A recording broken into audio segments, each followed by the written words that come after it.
Mabuhay Luzon, Visayas, Mindanao, Mega Manila at World. Ako po si Snow Padua. Ito po si DJ Bobby Odulio. At nandito po tayo sa Bacolod City kung saan natin po tututukan ang 114-kilometer Bacolod City to Don Salvador Mountainous Race ng 2017 LBC Ronda Pilipinas, Visayas and Mindanao qualifying. Sama-sama po nating tutukan ang iba't ibang aksyon, drama at pagtubla sa iba't ibang bagong sumisibol na siklista ngayong araw na ito ng karera. At salamat po sa Conquer Outdoor Equipment, gayon na rin sa Amazing Playground. Wheeltech Motor Sales Corporation, Mr. Raymond O. At syempre, kakalimutan po ba natin ang LBC na siya po naghahatid taon-taon ng pinakamalaki at pinaka-engranding cycling race sa bansa. And without further ado, tutukan po natin ang karera.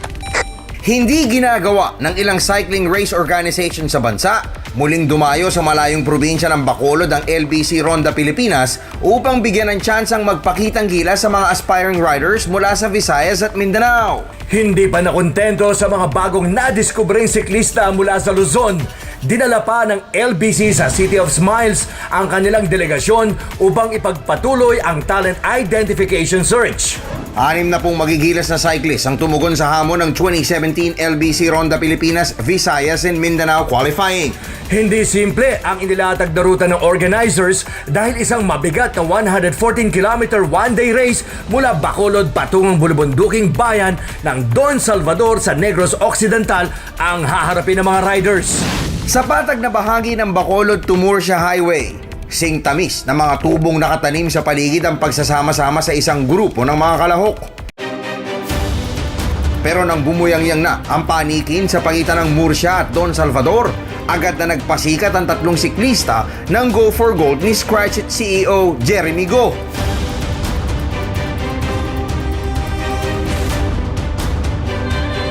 Sa 25-kilometer mark, sumagitsit sa harapan ng magkakamping sina Ronel Walda, Jonel Carcueva at Luzon qualifying winner na si George Oconer. Rumihistro ng impresibong 32 km per hour speed sa 30 to 60 degree ascent ang tatlo. Nakabuntot naman sa likuran, may 45 seconds ang layo ang three-man chase group ni na Paulo Ferfas, Leopoldo Hupitana at Ismael Grospe.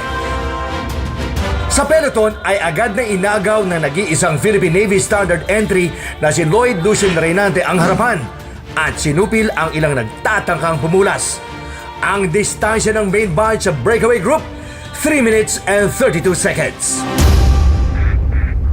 Alright, we're here at the iconic Mini Lion dito po sa may Don Salvador. We're still here in Negros. Tatlong mga siklista po ang nasa harapan. They are George Oconer, Jonel Carcueva, and Ronel Walda. Ito, makikita po natin. Paparating na ho yung tatlong breakaway group. Sila po ay nandiyan dyan sa breakaway since the first 25-kilometer mark ng ating pong karera. Habang angkin-angkin ng trangko, nag-uusap-usap na ang tatlo sa kanilang taktika at ito ay ang papakawalan si Oconer sa San Carlos City, ang ikalawa at huling akyat sa Don Salvador.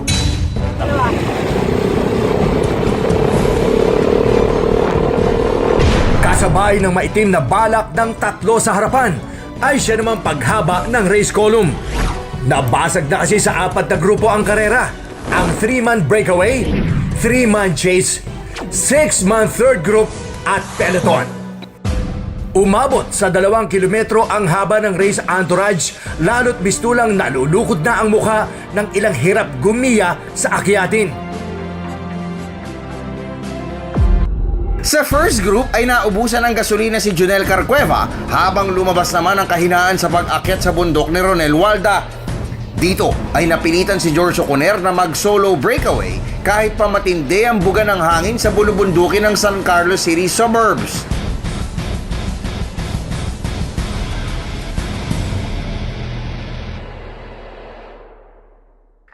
Ito nga pong si Ronel Walda ay solo second na matapos siyang iwanan na nangunguna ngayon si George Oconer. At ito pong si Jonel Carcueva ay kasama na po sa third group.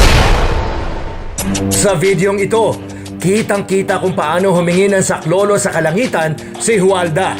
Sad-sad sa 1 minutong layo ang solo chaser na si Walda mula kay Oconer. Sa bandang likuran, tuluyan ng nilamon si Carcueva ng third group na sina Ismael Grospe, Jundi Pagnanawon, Elmer Navarro at J. Bob Pagnanawon. Isang nakakabilib na 38 km per hour climb ang narehistrong bilis ng naturang grupo na pinamunuan ng bagitong si Grospe. May layong 1 minuto at 20 segundo sa nag-iisang humahabol na si Walda at 3 minutes and 45 seconds mula sa third group, hinanda na ni Oconer ang kanyang sarili sa kalbaryo.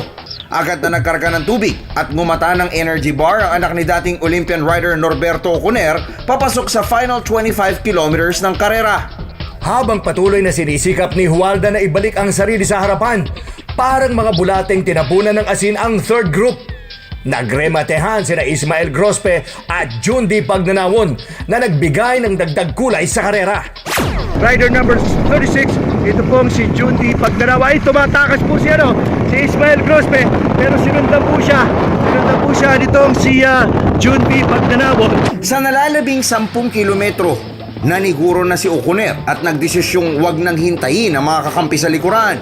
Alam kasi ng second generation rider na may pag-asang bulagain siya ng mga karibal na naghahabol kung maghahangad pa siyang hintayin ang mga kakampi papasok sa critical na yugto ng karera. At tila tama ang kutob ni Oconer. Mula sa dating halos 4 na minutong distansya, numipis na ang agwat niya sa dalawang grupo sa likuran. Second group, the first group, 1 minute 35. Ayun na po ang ating mga siklista sa third group. Narito po ang ating aksyon. Hindi na po malayo sa kanila. Ito pong si Ronel Walda ang solo second at makikita po natin kung paano po aabutan na yan. Anumang tensyon ang nagaganap sa likuran, wala nang pakialam rito ang solo leader na si Oconer.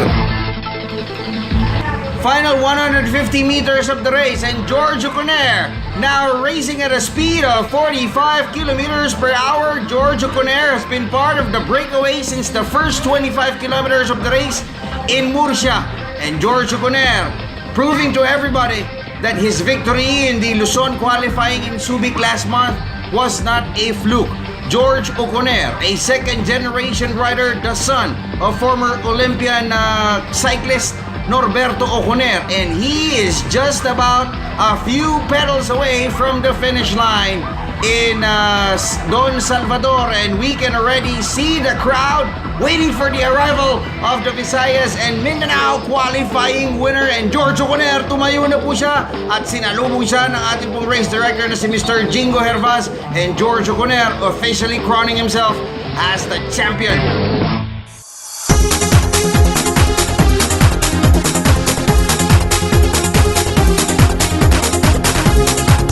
Matapos ang karera, sinabi ni Oconer na maturity sa laro at pagtalikod sa dating gigil na malimit maghatid sa kanya ng frustrations ang sikreto ng kanyang panibagong tagumpay. Sabay paglahat ng kahandaan para sa 14th stage 2017 LBC Ronda Pilipinas na sisikad sa February 4. Siyempre meron ng gulang, di katulad nung dati na talagang banat lang ng banat. Yun, tsaka iba na ngayon sa dati. Magagamit na ng utak talaga. Kasunod nito, taas noo ang organizers ng Ronda Pilipinas dahil ayon sa kanila, sapat ng kapalit ng pagod, puyat at pagsusunod ng balat sa karera ang makita ang pangalan ng mga bagong diskubreng siklista sa talaan ng mga top finishers. Ever since from when Ronda started, yun talaga ang drive ng LBC to look for the new and the up and coming riders. Talaga naghahanap kami ng bagong buka. And from what we have seen from the Subic eliminations and from here, almost 60% lahat bago yung mga yan. Bigyang buhay at itaas pang lalo ang antas ng pamimisikleta.